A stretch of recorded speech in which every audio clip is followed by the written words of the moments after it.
Cancer രോഗത്തോട് പൊരുതുന്ന ആർദ്ര എന്ന 2 വയസ്സുകാരിയുടെ ചികിത്സയ്ക്കായി തങ്ങളുടെ ഒരു ദിവസത്തെ കളക്ഷൻ തുക പൂർണ്ണമായും മാറ്റിവെച്ച് പെരുമ്പടപ്പ് എറണാകുളം റൂട്ടിലോടുന്ന DMP ബസ്സിലെ ജീവനക്കാർ മാതൃകയായി.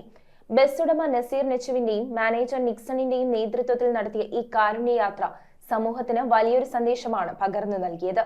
ഈ നന്മയെ പ്രകീർത്തിച്ചുകൊണ്ട് സാമൂഹ്യ പ്രവർത്തകൻ തമ്പി സുബ്രഹ്മണ്യൻ ബസ് ഡ്രൈവർ ആനന്ദിനെയും കണ്ടക്ടർ കണ്ണനെയും പൊന്നാടയണിയിച്ച് ആദരിച്ചു. ക്യാൻസർ രോഗബാധിതയായ 2 വയസ്സുകാരി ആർദ്രമോളുടെ ചികിത്സയിലേക്ക് ഒരു ദിവസത്തെ കളക്ഷൻ തുക മാറ്റിവെച്ച് ഏവർക്കും മാതൃകയായി മാറിയ പെരുമ്പടപ്പ് എറണാകുളം റൂട്ടിലോടുന്ന DMP ബസ് ജീവനക്കാർക്ക് സാമൂഹ്യ പ്രവർത്തകൻ തമ്പി സുബ്രഹ്മണ്യം പൊന്നാടയണിയിച്ച് സ്വീകരണം നൽകി. സുമേഷിന്റെ അധ്യക്ഷതയിൽ പള്ളുരുത്തി മരുന്നുകട ബസ് സ്റ്റോപ്പിൽ വെച്ചാണ് ഡ്രൈവർ ആനന്ദ്, കണ്ടക്ടർ കണ്ണൻ എന്നിവർക്ക് സ്വീകരണമൊരുക്കിയത്. DMP എന്ന് പറയുന്ന ബസ് ഇന്ന് ഒരു ദിവസത്തെ അവരുടെ യാത്രയുടെ അവരുടെ വിഹിതം, അവരുടെ ലാഭം ആർദ്ര ചികിത്സാ സഹായ നിധിയിലേക്ക് കൈമാറുകയാണ്.